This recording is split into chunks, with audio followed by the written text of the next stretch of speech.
Folks, why does a 78-year-old man need to hold a victory rally the day before he's going to be inaugurated into the presidency of the United States?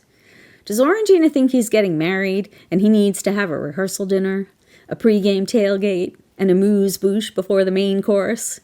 Seriously, the guy's 78 years old. Why would he want to blow his wad before he gets to show off all the pretty streamers he bought with Jeff Bezos and Mark Zuckerberg's and Tim Cook's and all the other sniveling, greedy, schneedle billionaires' money?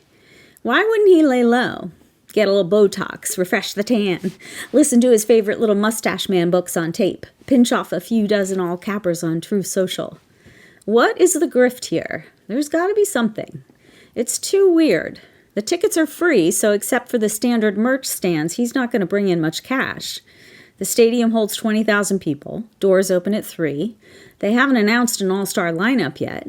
Maybe they're still trying to figure out if Hulk Hogan can get away from book club that night. MAGAs are worried because they don't think there will be enough security, which, well, call me crazy, but boy, that ear incident in Butler, PA produced a hell of a patriotic pick and a great martyr story, didn't it, folks? Who knows? Maybe it's just Orangina's need to connect with his supporters in a more intimate setting, and not at all a setup for some staged shenanigans.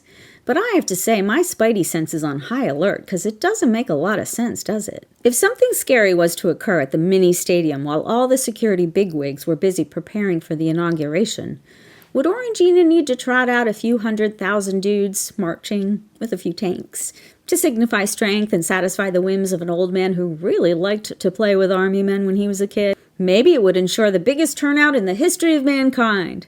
Nobody would have to Photoshop the pictures to make it look like the crowd was bigger than Obama's. This is all speculation. It's all probably totally innocuous. But I gotta say, in the lead up to January 6th, I felt like we were all fully aware that our government order was about to get assaulted, and everybody seemed to be walking around in slow-mo, pretending everything was awesome, but not wanting to be the first one to admit shit was gonna go down and nobody was gonna be prepared for it. And that was the point. Anywho, just spitballing. Yeah.